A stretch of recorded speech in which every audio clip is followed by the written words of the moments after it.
오늘의 주요 뉴스입니다. 삼성전자와 전자 관련 그룹 내 관계자들이 오는 2023년까지 3년간 240조 원을 신규 투자하고 4만 명을 직접 고용키로 했습니다.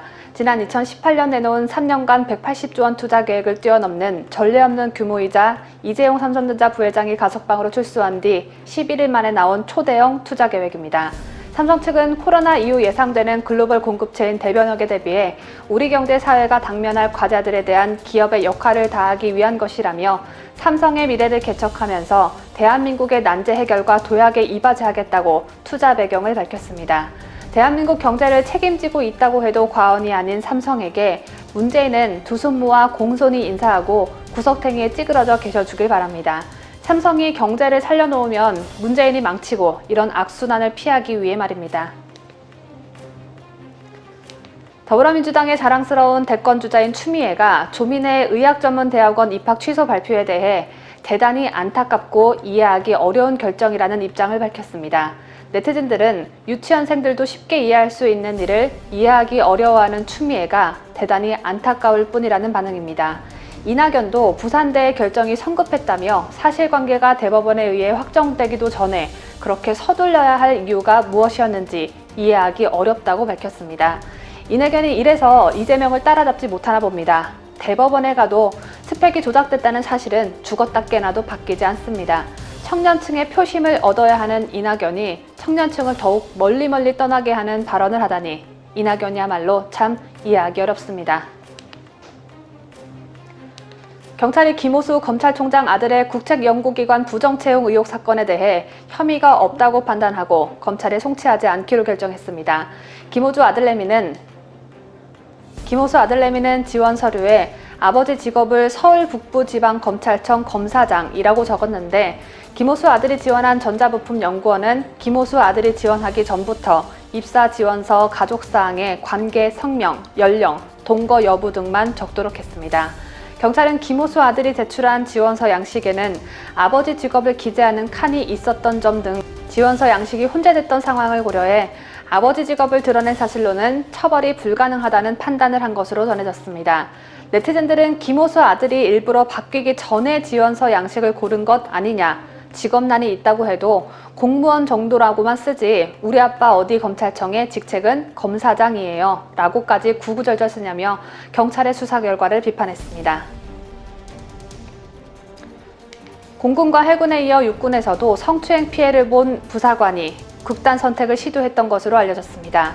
피해자 측에 따르면 지난해 4월 임관한 육군 A하사는 부대 배속 직후 직속 상관인 B중사의 교제 제의를 거절한 뒤 지속적인 스토킹과 성추행을 당했습니다. 이후 A하사는 같은 해 8월 다른 선임의 도움으로 부대에 신고할 수 있었습니다. 그 신고로 B중사는 한 달 뒤 징계 해임 처분을 받고 전역한 것으로 알려졌는데 이 과정에서 소속 부대와 사단 법무실이 가해자와 피해자 간 적절한 분리 조치를 하지 않았고 피해자는 가해자의 주변인들로부터 2차 가해를 당한 것으로 알려졌습니다. 공군, 해군, 육군의 성추행 소식이 한 차례씩 순서대로 터져나오고 있는데 문재인이 뽑은 서 국방부 장관은 여전히 국방부 장관입니다. 이상으로 오늘의 주요 뉴스였습니다.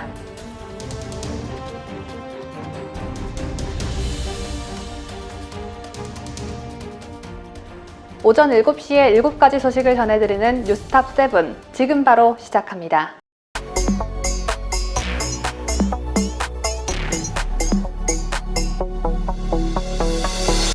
(1973년 1월) 파리 협정이 베트남 전쟁의 마침표를 찍을 당시 베트남은 베트남 전체 인구의 90%를 관할하고 있었습니다.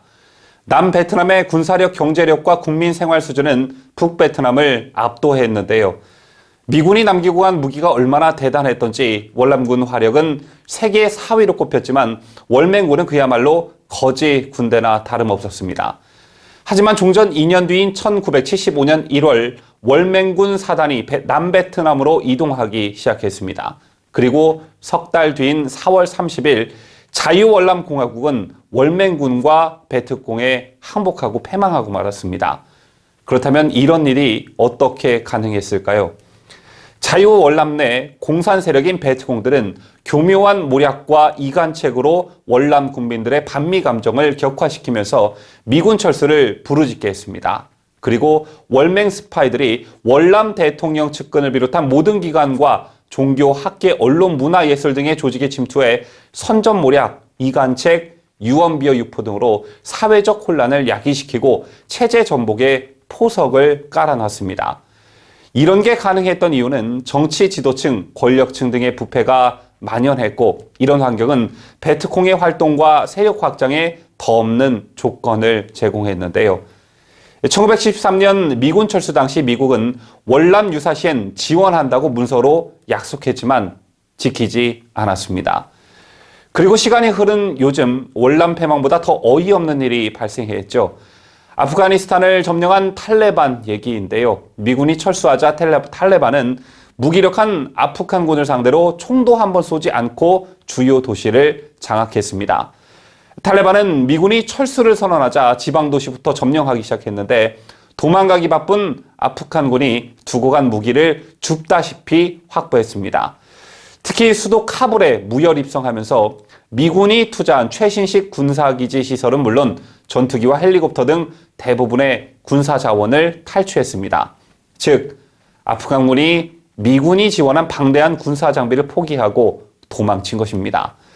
맞서 싸울 의지 자체가 없었던 것이죠. 지난 18일 더불어민주당 대표 송영길은 북한은 모든 무기 체제가 낡았고 유엔과 미국의 경제 제재로 장비를 운용할 연료조차 제대로 보급되지 않고 있다면서 북한은 남침할 능력은커녕 자신들의 생존과 체제 유지가 더 절박한 실정이라고 주장했습니다. 송 대표는 이어 한미동맹의 중요성 못지않게 자주 국방의 자세가 필요하다며 그래서 전작권 회수가 하루빨리 이루어져야 한다고 주장했습니다. 베트남과 아프가니스탄의 사례의 공통점은 미군이 철수하자마자 쳐들어왔다는 것이죠. 또 송영길이 북한이 남침할 능력 자체가 없다고 주장한 것처럼 베트남 전쟁 당시 북베트남도 그랬습니다. 여기에 대해 최근 청주 간첩단 사건이 말해주듯 북한의 직간접적 지령을 받고 체제 전복을 노리는 베트콩과 같은 사람들이 남한 사회 곳곳에 만연해 있고 국회에서 여당은 북한이 대북전단을 뿌리지 말라고 하면 법을 만들어 그 하명을 받들고 한미연합 군사훈련을 하지 말라고 하면 연판장까지 돌려 역시 북한의 하명을 받들고 있는 실정입니다. 이런 맥락에서 여당 대표가 북한은 남침할 능력은커녕 자신들의 생존과 체제 유지가 더 절박한 실정이라고 말하는 건 국민들로부터 하여금 오판을 하게 만드는 실언 또는 망언이 아닐 수 없는데요. 미국 국무부가 송영길 민주당 대표의 발언을 콕 집어 반박하는 일이 발생했습니다. 미국 국무부가 특정 정치인의 주장을 콕 집어 반박하는 일은 굉장히 이례적인 일입니다. 미국 소리 방송은 최근 북한의 열악한 무기 실태를 거론하며 남침 가능성을 일축한 송 대표의 발언과 관련해 미국 국무부 대변인실에서 북한의 군사력을 무시해서는 안 된다는 의견을 밝혔다고 전했습니다. 미국 국무부는 유엔 안전보장이사회의 여러 대북제재 결의에 반영된 것처럼 북한의 대량 살상 무기는 불법적이며 국제평화와 안보를 위협한다면서 송 대표의 이런 주장을 반박했다고 방송은 전했는데요. 또 방송은 송 대표의 주장을 반박하는 미국 안보 전문가들의 이야기도 전했습니다. 브루스 클링너 헤리티지 재단 선임 연구원은 북한의 무기 체계가 낡았다는 송영길 의원의 주장과는 반대로 북한 정권은 핵미사일 역량을 계속 강화하고 있다며 또한 지난 두 번의 열병식에서는 탱크, 야포, 방공무기 등 많은 신무기를 공개했다고 지적했습니다. 그러면서 클링너 연구원은 송영길 대표의 주장은 한미 간 합의한 요건에 대한 이해가 부족함을 보여준다며 최근 몇 년 동안 괄목할 만한 진전이 있었지만 한국은 아직 전작권 전환에 필요한 조건을 충족하지 못했다고 지적했습니다.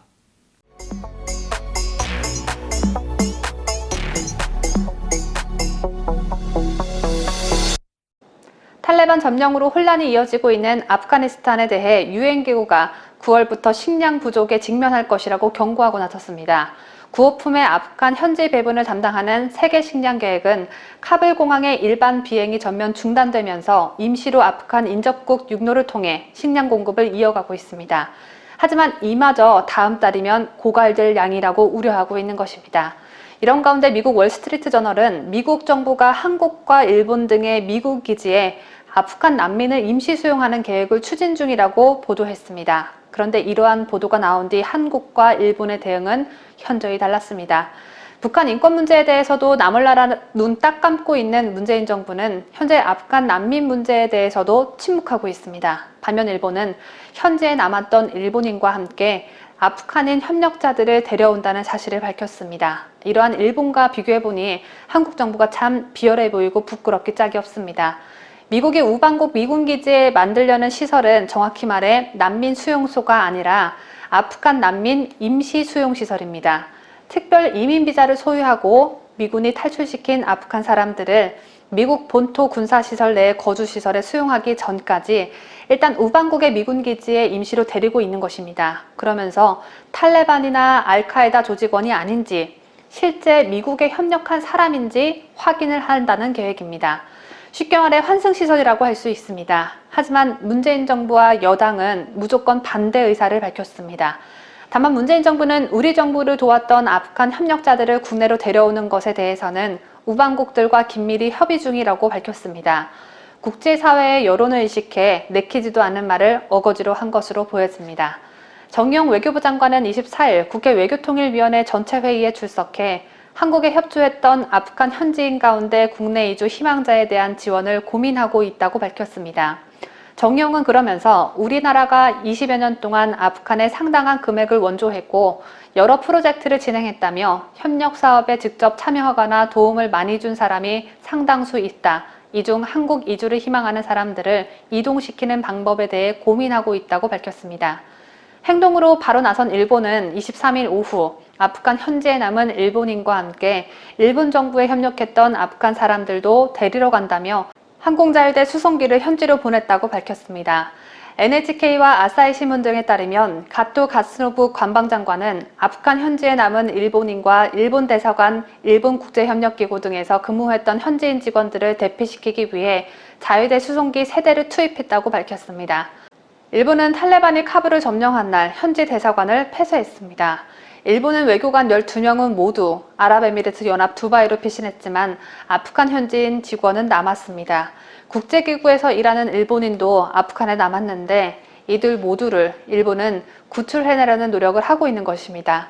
자국민들을 챙기는 건 당연한 일이지만 자신들을 도왔던 아프간 현지인까지 데려온다는 점은 참 높이 살 만한 일이죠.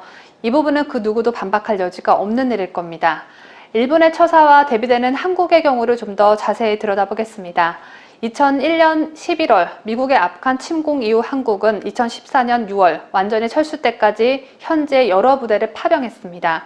외교부에 따르면 그동안 한국이 아프간에 지원한 금액만도 10억 400만 달러, 우리 돈으로 약 1조 1,700억 원에 달합니다.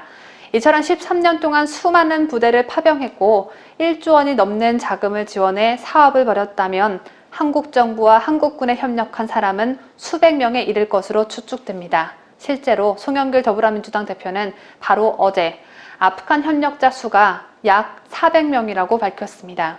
하지만 현재 정부는 아프간 협력자의 구체적인 규모를 파악하지 못하고 있고 특히 외교부와 국방부는 아프간 협력자의 신원정보 보유 여부를 묻는 질문에 답변하지 않고 있습니다. 아프간 협력자의 신원정보를 파악하고 있는 일은 굉장히 중요합니다. 탈레반과 알카에다 조직원의 위장 잠입을 막는 데 필요로 하기 때문에 반드시 알고 있어야 하는 정보입니다. 일례로 테러 조직 ISIS는 시리아와 이라크 곳곳을 점령한 뒤 조직원을 난민으로 위장시켜 유럽으로 보낸 일이 있었습니다. 2015년 11월 파리 연쇄 테러가 이런 난민 위장 테러리스트에 의해 벌어진 사건이었습니다. 미국이 아프간 난민들을 피신시키면서도 본토로 바로 데려가지 않고 해외 주둔 미군 기지에 임시 수용하는 이유도 위장 테러리스트를 막기 위해서입니다. 환승구에서 누가 진짜인지 가짜인지 걸러내는 것이죠. 즉 문재인 정부가 국내 반대 여론을 무릅쓰고 아프간 협력자를 데려오려면 미국 같은 신원 확인이나 안전 확인이 필수이고 이때 아프간 협력자의 신원 정보가 필요한 것입니다. 한편 아프간 협력자 신원 정보를 토대로 국내에 들어온 사람을 선별 중이냐는 질문에 외교부는 그런 정보는 아마 현지 공관, 아프간 대사관에서 갖고 있을 것으로 생각된다며 본부, 즉 외교부 본부에 데이터베이스가 있는지는 확인해 보겠다고 답했습니다. 같은 질문에 국방부는 아프간 협력자 관련 내용은 보안사항이라며 답변을 거부했습니다. 아는 내용이 쥐꼬리만큼도 없어서 보안사항이라고 둘러댄 것으로 보여집니다.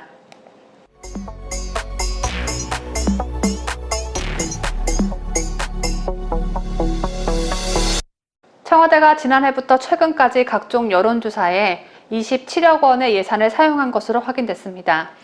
아니 대체 청와대가 뭐가 그렇게 궁금해서 여론조사를 27억씩이나 들여 한 것일까요? 청와대는 청와대가 경호구역이라는 이유로 여론조사 세부 내용 공개를 거부했습니다. 국민 세금 써대끼면서 어디에 썼는지는 말할 수 없다는 청와대. 북한 공산당을 모방해도 정도껏 모방해야 할 텐데 참 큰일입니다. 청와대가 경호구역이라 밝힐 수 없다는 건 또 뭐랍니까? 경호구역인 것과 나라 돈이 어디에 썼는지 국민들에게 알리는 게 연관성이 조금이라도 있나요? 자다가 봉창 두들기는 소리를 정신이 멀쩡한 상태에서 한 건지 참 궁금합니다.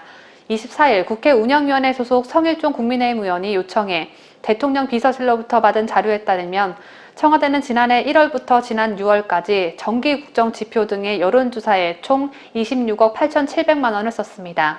성일종 의원은 최근 청와대 비서실에 최근 1년간 청와대에서 실시한 여론조사 주요 내용, 소요 예산, 조사 기관, 기본정보, 결과지를 포함한 여론조사 현황과 전직 대통령 사면 관련 여론조사 실시 여부와 현황 등의 자료를 요청했습니다.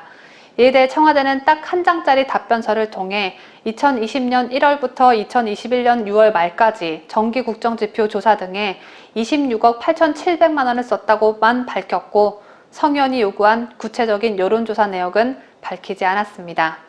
최근 가장 화나는 뉴스 중 하나인 것 같습니다.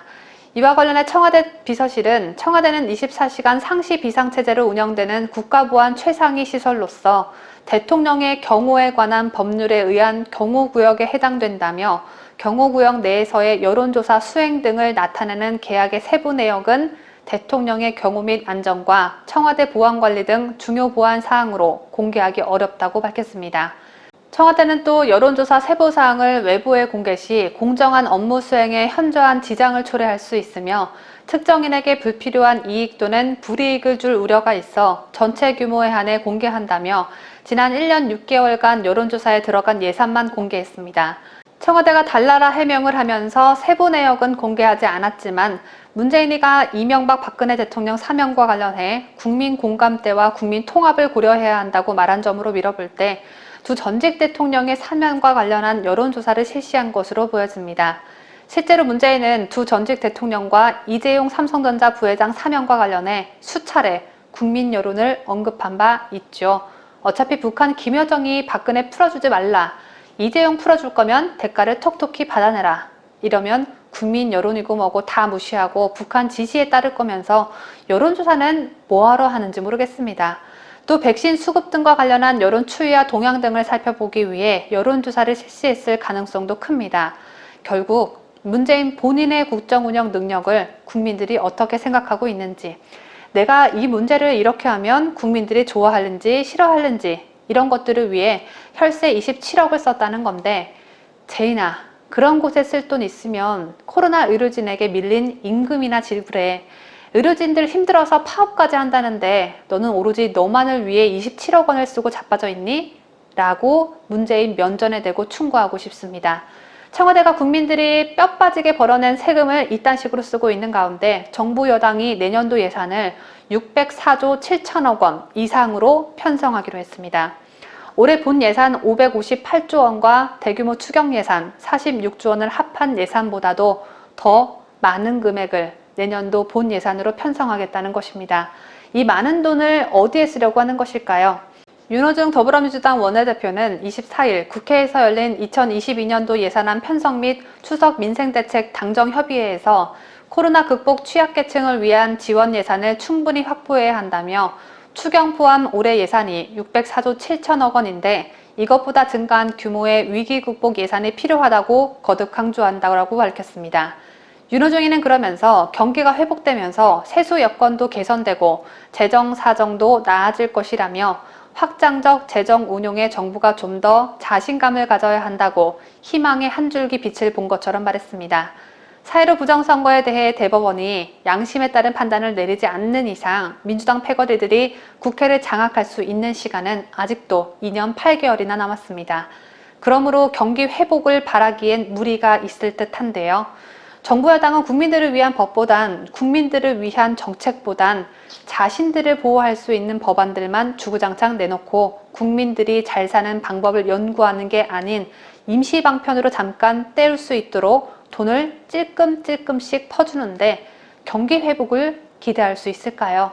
확장적 재정 운용에 정부가 좀 더 자신감을 가져야 한다니요. 현재도 돈을 더 많이 써야겠다는 그 자신감, 차고도 넘쳐 보입니다. 이날 당정협의회에서는 특히 청년이 강조됐습니다. 오는 26일 발표되는 청년종합대책에 20조 원 이상의 예산을 투입하기로 했는데 정부 여당의 취약 지지층으로 불리는 청년층에 적극적으로 예산을 투입해 대선 승리를 해보겠다는 뜻으로 풀이됩니다. 구체적으로 연소득 5천만 원 이하 청년 무이자 월세 대출, 중소 중견기업 대상 청년 채용 장려금 신설, 군 장병 월급 병장 기준 60만 9천 원에서 67만 원으로 인상, 군 전역 시 사회복귀 준비금 1,000만 원 지급 등이 청년 종합대책에 포함됩니다. 정부 여당이 이렇게 노력한다 한들 우리 똑똑한 청년들은 돈은 일단 받고 민주당에 한 표를 선사하지는 않을 것으로 예상됩니다. 당정은 취약계층 지원도 두텁게 하겠다는 방침인데 그 방침에 국가유공자와 보훈 대상자 보상금도 5% 인상하기로 합의했습니다. 여기에 문재인 정부의 핵심 공약인 탄소 중립을 위해 2조 5천억 원 규모의 온실가스 감축 및 기후위기 대응 기금도 신설됩니다.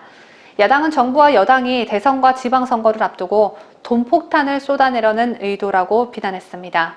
국회 예결위원회 소속 국민의힘 한 의원은 올해 본 예산 558조 원에서 46조 원이 증가하는데 청년 종합 대책에만 20조 원을 투자하는 것이라며 젊은 세대를 중심으로 민주당에 대한 불만이 폭주하는 상황에서 결국 이를 돈으로 무마하겠다는 가장 쉬운 길을 택한 것이라고 비판했습니다.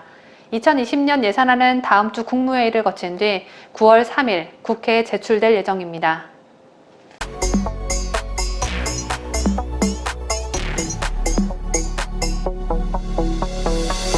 청와대와 문재인 앞에는 국민과 야당이 답변을 요구하는 중대한 현안이 수북히 쌓였습니다. 국내외에서 언론 자유 침해 우려가 쏟아지는 언론중재법을 대하는 자세가 대표적인데 문제는 일절 언급이 없다가 며칠 전 한국기자협회 창립 행사에서 언론 자유는 누구도 흔들 수 없다는 유체 이탈식 화법으로 비난을 받았었죠. 이 밖에도 충북 동지의 간첩담 사건, 김경수 경남지사 댓글 조작 판결, 군 및 박원순 오거돈 전 시장 성추문, 조국 사태, 추미애 윤석열 갈등 때도 마치 무건수행을 하듯 침묵으로 일관했습니다. 어쩌다 침묵을 깨고 발언할 때면 자화자찬을 쏟아내기 바빴는데요. 멀리 갈 것도 없이 최근 문제는 건강보험 보장성 강화 대책 성과 보고대회에서 부실해진 건보 재정 문제는 회피한 채 문재인 케어의 효과를 확인해보자는 등의 민망한 발언을 쏟아냈고 청해부대 코로나 집단 감염 때는 대통령의 탁월한 아이디어로 후송작전에 성공했다고 자화자찬을 늘어놔 빈축을 사기도 했습니다. 이처럼 국민의 분노를 일으키는 침묵과 유체 이탈 화법은 내로남불과 함께 문재인 청와대의 트레이드마크가 되었는데요. 이런 상황에서 이철희 청와대 정무수석의 발언이 또 논란이 되고 있습니다. 이철희 청와대 정무수석은 어제 최근 여론조사에서 문재인의 지지율이 40%대를 기록하고 있는 데 대해 조금 아쉽다며 지금 제대로 평가받으면 한 50%는 나올 거라고 본다고 밝혔습니다. 이 수석은 한국 정치사의 지지율 40%를 받으면서 박수를 받으며 떠나는 대통령이 나올 때가 되지 않았나 싶다며 그렇게 된다면 특히 정무수석으로서는 큰 영광이다. 해보고 싶은 열망이 있다고 덧붙였는데요. 이철희 수석의 발언 중 한국 정치사의 지지율 40%를 받으면서 박수를 받으며 떠나는 대통령이 나올 때가 되지 않았나 싶다라는 대목은 문제가 없다고 봅니다. 퇴임 후 여지없이 옥고를 치러야 하는 일종의 흑역사를 단절해야 한다는데 이의를 제기하는 국민들은 안 계실 듯한데요. 하지만 지금 제대로 평가를 받으면 문재인의 지지율이 한 50%는 나올 거라고 본다는 이철희의 발언은 자화자찬을 넘어 망상에 가깝다고 볼 수 있습니다. 반대로 문재인 정권의 민낯이, 낱낱이 밝혀지면 문재인의 지지율이 한 7, 8%는 나올 것 같다라는 말이 현실에 더 가깝다고 보는데요. 왜냐? 여러분 아시다시피 문재인 정권은 자신들의 민낯이 국민 앞에 드러날까 두려워 또는 자신들에게 쏟아지는 비난의 화살을 차단하기 위해 2겹, 3겹, 4겹, 몇십 겹의 보호막을 쳐놨습니다. 검찰이 정권비위 수사를 시작하자 추미애를 앞세워 검찰을 거의 해체 수준으로 내몰았고 공수처를 출범시켰습니다. 자신들에게 불리한 뉴스를 가짜뉴스로 몰아세우며 언론을 탄압하더니 이젠 급기야 세계에서 유례를 찾을 수 없는 언론재갈 물리기법을 밀어붙이고 있습니다. 어디 이것뿐입니까? 국민 세금이 들어가는 MBC, KBS 등의 공영방송은 정부 비판 기능을 이미 상실했고 땡문 뉴스로 전락한 지 오래입니다. 이철희의 말대로 문재인이 50%대의 지지율이 실제 민심이라면 이렇게 정권에 대한 보호막을 2중, 3중으로 칠 필요 자체가 없었겠죠. 문재인 정권이 권력을 유지하는 법은 탁현민을 내세워 쇼하는 것과 모든 실정을 코로나 팬데믹 탓으로 돌리는 것, 그리고 문재인 정권의 실정으로 악화된 민심을 나라 돈을 풀어 포퓰리즘으로 국민들의 관심을 사는 것, 이 정도가 거의 다입니다. 만약 문재인 정권이 4년 반 동안 검찰이 제 기능을 했고 언론이 제 역할을 다했고 김명수로 대변되는 사법부가 정말 법과 원칙을 지켰더라면 그리고 코로나 팬데믹이 없었더라면 지지율 10%는커녕 국민들에 의해 청와대에서 끌려 내려왔을 것입니다. 그런데 이철이는 제대로 평가받으면 문재인의 지지율이 한 50%는 나올 거라고 본다. 이렇게 또 국민을 호도하고 있습니다. 국민을 바보 취급하지 말기를 바라겠습니다.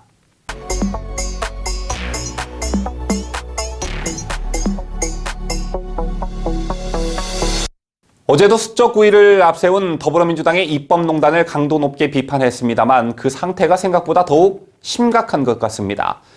지난해 총선 패배에 대한 후유증이 심각할 것이라고는 미리 짐작했지만 이 정도일 줄이야 참 혀를 차게 만드는데요. 여권 일부 의원들이 일본군 위안부 피해자들에 대한 비방을 막는다는 법을 발의하면서 피해자 유족은 물론 관련 단체에 대해서도 명예를 훼손해서는 안 된다는 조항을 집어넣어 논란이 되고 있습니다.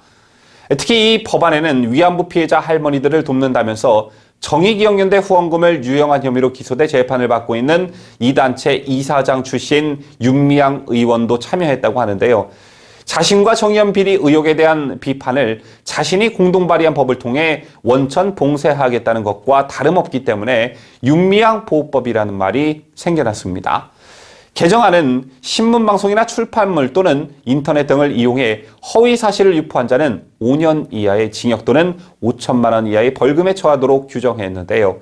이 법이 혹시라도 국회를 통과하면 범죄 혐의자인 윤미향과 정의연 비리 의혹을 비판하고 지적하는 사람들에 대한 법적 처벌의 근거가 생깁니다. 즉 30년 동안 할머니들을 이용해 먹었다고 폭로한 이용수 할머니까지 처벌될 수가 있는 것입니다. 참 어처구니가 없는데요. 자, 그러자 이용수 할머니가 윤미향을 강도 높게 비판하고 나섰습니다. 윤미향이 아직도 정신을 못 차리고 있다고 포문을 연 이용수 할머니께서는 윤 의원은 나에게 아무도 하지 말라는 족쇄를 채워 마음대로 흔들려고 하고 있다며 지금까지 한 것도 모자라서 또 그런 행동을 하나 도저히 용납할 수 없다고 분노했는데요. 또 이용수 할머니는 나한테 한마디 물어보지도 않고 법률 개정안을 발의하나 위안부 할머니 등 관련된 여러 명에게도 물어봐야지 왜 안 물어보냐고 반문했습니다. 이 할머니와 전화 인터뷰를 한 언론 보도에 따르면 이날 전화 통화를 하는 동안 이 할머니의 목소리가 매우 격앙돼 있었다고 하는데요. 이용수 할머니는 내가 윤 의원이 정신을 차렸겠지 생각했는데 여전히 배은망덕하고 엉뚱한 행동을 하고 있는 것을 보니 인간도 아니다고 분노했습니다. 또 이 할머니는 법안을 개정하려고 하면 끝까지 목숨을 다해서 저지할 것이다라며 윤 의원은 죄가 엄연히 있는데 윤 의원의 행동은 그냥 놔둘 수 없다고 격분했습니다. 정대협 대표와 정의연 이사장을 지낸 윤미향은 위안부 활동을 지원한 공적을 인정받아 민주당 공천을 받았습니다. 그런데 정작 위안부 피해자인 이용수 할머니는 윤미향이 30년 동안 할머니들을 이용해만 먹었다고 폭로하면서 국회 진입에 반대했습니다. 여러분 아시다시피 문재인 정권은 위안부 문제에 대해 무조건 할머니 입장을 존중해야 한다는 피해자 중심주의를 강조해 왔는데요. 그러나 이용수 할머니가 정대협과 윤희원을 비판하자 피해자인 이용수 할머니를 치매 또는 토착 외구 세력으로 모는 파렴치한 모습을 보이기도 했습니다. 검찰은 윤미향에 대한 수사를 4개월간 뭉개다가 횡령, 배임, 준사기, 사기 등 8개 혐의로 기소했습니다. 이를 두고 사안이 워낙 명백하기 때문에 봐주고 덮을 수 없었기 때문일 것이다라는 분석이 나왔었는데요. 유령 직원을 내세운 허위 보고서로 7년간 국고보조금 3억 원을 타낸 혐의에 대해 검찰은 피해자 대한민국을 기망했다며 사기죄를 적용했고 위안부 지원금 1억여 원을 횡령했으며 217차례에 걸쳐 소액으로 인출해 자신의 생활비로 쓴 사실도 확인했습니다. 이처럼 심각한 혐의에도 불구하고 윤미향에 대한 재판은 기소 후 9개월이 넘도록 열리지 않고 있다가 최근에서야 열렸죠. 여당은 물론 국가기관 전체가 윤미향 한 사람 보호를 위해 한 몸처럼 움직이고 있다는 느낌을 지울 수가 없는데요. 여기에 더해 얼마 전엔 부동산 의혹까지 불거졌었죠. 이런 사람이 국회의원이 될 수 있는 나라, 아직도 그리고 앞으로도 국회의원직을 헤쳐먹을 수 있는 나라에 여러분들은 살고 계십니다.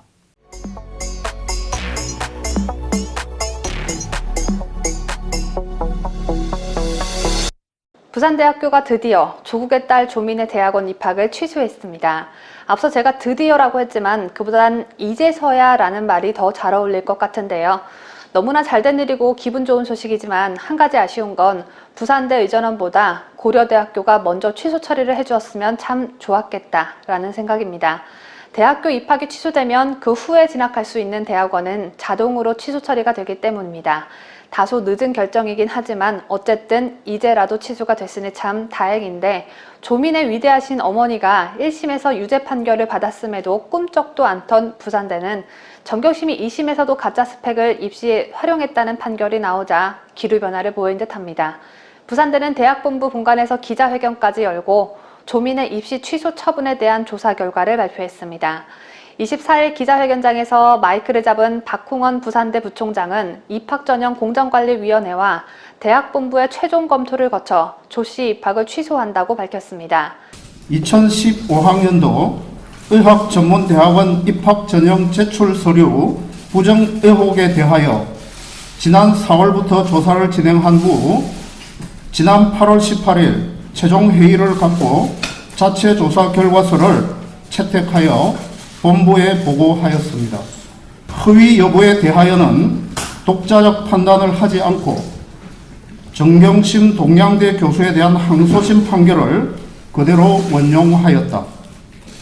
공정위는 제출 서류의 영향력을 분석한 결과 동양대 표창장과 입학 서류에 기재한 경력이 주요 합격 요인은 아닌 것으로 판단하였다.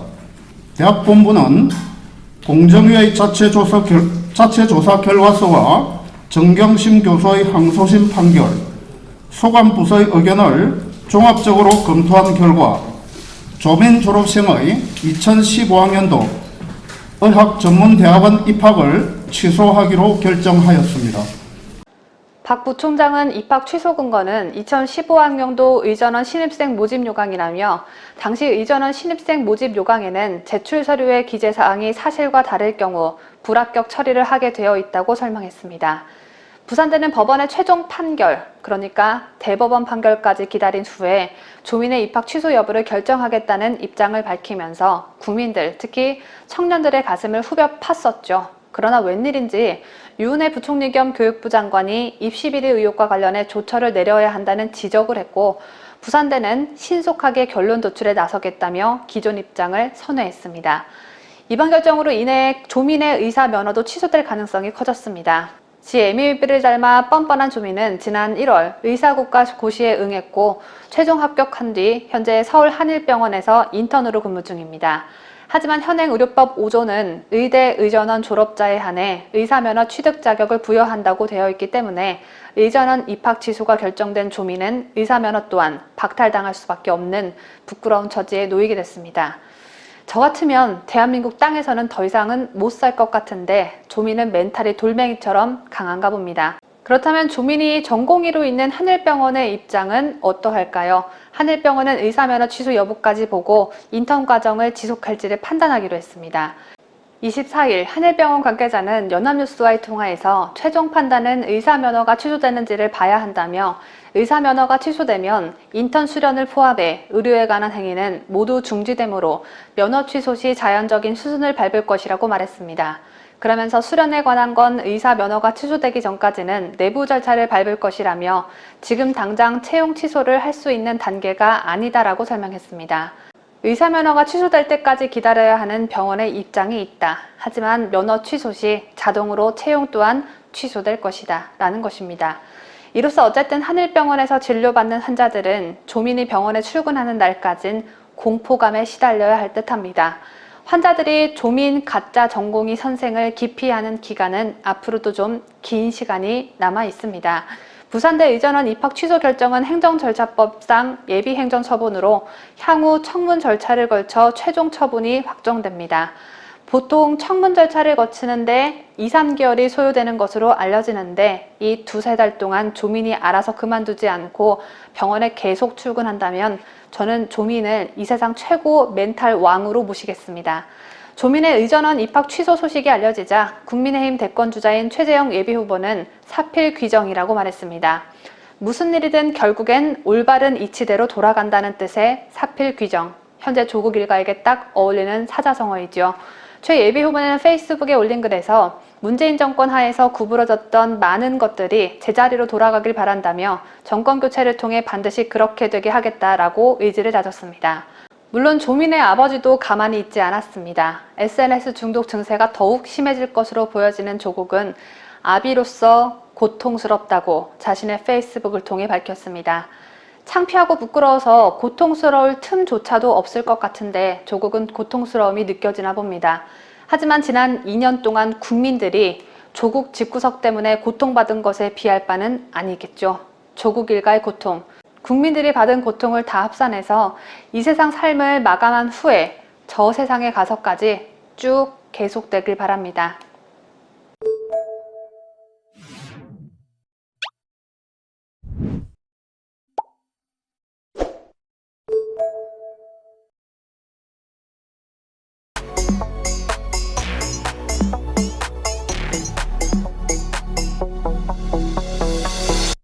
국민의힘이 국민권익위원회의 부동산 전수조사 결과 투기에 연루된 것으로 의심되는 의원 12명 중 절반인 6명에 대해 탈당 요구 및 제명 조치를 했습니다. 국민의힘은 어제 오전 8시부터 긴급 최고위원회를 열고 7시간여에 걸쳐 마라톤 회의를 했는데요. 이준석 대표와 김기현 원내대표 최고위원들은 도시락으로 점심 식사를 하면서 권익위가 적발한 12명의 의원 전원을 화상으로 연결해 소명 절차를 거친 뒤에 만장일치로 징계 조치를 발표했습니다. 자, 우선 12명 의원들이 받고 있는 의혹들을 간략히 살펴보겠습니다. 이날 지명된 한무경 의원은 2004년부터 2006년 사이에 강원 평창군에 농지 총 32필지 약 11만 제곱미터에 달하는 대규모 땅을 구입한 뒤에 경작을 하지 않아 농지법 위반 의혹이 제기됐고요. 탈당 요구를 받은 의원들 중 강기훈 의원은 자신의 지역구인 경남 창원시에 과수원부지를 매각하면서 보상금 6천만 원을 과다 지급받은 사실이 창원시 감사 결과 드러났습니다. 역시 당으로부터 탈당 요구를 받은 이철규 의원은 딸에게 아파트를 편법 증여했다는 의혹, 이주환 의원은 부모와 공동 취득한 1만 1,900제곱미터 규모의 부산 해운대 인근 농지에서 농사를 짓지 않고 주차장 영업 등을 해 농지법 위반 의혹이 제기됐습니다. 세 의원은 모두 이날 입장문을 통해 혐의를 부인했고 정찬민, 최춘식 의원은 당사자의 거부로 관련 내용이 공개되지 않았습니다. 그리고 지금 보시고 계신 6명의 의원은 소명이 됐다는 이유로 징계를 하지 않기로 결정한 의원들입니다. 안병길, 윤희숙, 송석준, 김승수, 박대수, 배준영 의원이 이에 해당하는데요. 당초 이준석 대표는 민주당보다 엄격한 조치를 예고한 바 있죠. 당내에서도 대선을 앞두고 여권의 부동산 실정을 비판하기 위해서는 민주당보다 강한 조치를 해야 한다는 의견이 많았다고 하는데요. 그러나 막상 권익위의 결과가 발표되자 지도부 내에서는 투기 여부에 대해 시비를 따져야 한다는 주장이 우세했고 결국 6명에 대해서는 소명이 됐다는 이유로 징계를 하지 않기로 한 것입니다. 자, 그렇다면 국민의힘보다 앞서서 먼저 탈당 권유를 발표했던 민주당 상황은 어떤지 짚어볼 필요성이 있겠는데요. 사상 초유의 조치라고 했지만 탈당 권유 2달이 지난 현재 민주당 상황은 비례대표인 양이원영, 윤미향 의원만 출당 조치가 됐고요. 지역구 의원 10명 가운데 5명은 탈당계를 제출했지만 5명은 탈당을 거부했습니다. 민주당 지도부가 탈당계와 함께 처리하겠다고 해서 10명 모두 당적을 유지하고 있는 그런 상황인데요. 지금 상황을 지켜보면 투기 의심자로 지목된 민주당 의원들 그냥 버티면 이대로 넘어가는 상황이라고 볼 수 있습니다. 때문에 민주당이 국민의힘을 향해 강도 높은 비판을 하지 못하는 이유가 바로 여기 있는데요. 제가 볼 땐 여야가 같은 처지에 놓여 있기 때문에 며칠 좀 시끄럽다가 잦아들 것으로 보여집니다. 자, 그런데 한 가지 관심이 가는 사안은 국민의힘 대선 주자인 윤희숙 의원의 이름이 나왔다는 겁니다. 현재 언론에 밝혀진 바에 따르면 윤희숙 의원은 원내 지도부에 의원직 사퇴의 뜻을 전달한 것으로 확인이 되고 있는데요. 윤 의원 측 관계자에 따르면 사실 여부와 관계없이 의혹에 휩싸인 데 대해 책임을 느끼고 있다. 윤 의원이 대선 불출마뿐 아니라 의원직 사퇴까지 고민 중이라 주변에서 만류하고 있다. 이렇게 말했습니다. 일단 윤 의원은 당에 소명을 했고 이게 받아들여진 상태이죠. 오늘 오전으로 예정된 윤 의원의 기자회견을 좀 들어봐야 어떤 정확한 판단을 할 수 있겠지만 여권에선 현 정권의 부동산 정책을 강력 비판했던 윤희숙 의원을 타켓으로 국민의힘에 대한 공격 수위를 높일 가능성이 높아 보입니다. 어쩌면 그러기 위해서 윤희숙 의원의 이름을 넣었는지도 모르겠습니다. 어쨌든 국민의힘이 사실관계를 명명백백히 밝히고 그에 따른 조치를 실행에 옮긴 다음에 해야 할 일이 있습니다. 먼저 여당에 대한 국민권익위원회의 부동산 전수조사가 이루어졌고 그 다음 야당에 대한 전수조사가 이루어졌습니다. 그렇다면 그 다음 순서는 청와대겠죠. 지난 3월 청와대가 비서관급 이상 직원과 그 배우자 및 직계가족의 토지거래 내역을 자체 조사한 결과 부동산 투기로 의심할 사례는 단 한 건도 없었다고 밝혔지만 셀프 조사란 비판에 직면했었는데요. 더군다나 문제는 양산사저와 관련해 농지법 위반 의혹도 받고 있죠. 때문에 철저한 검증과 그에 따른 후속 조치로 국민의 신뢰를 다시 얻은 다음 이 부동산 논란의 전선을 청와대로 확대시키기를 국민의힘에 권유드립니다.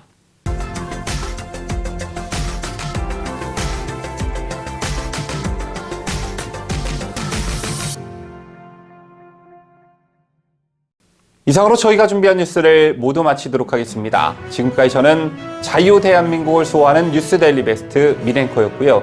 끝까지 시청해주신 여러분 대단히 감사합니다.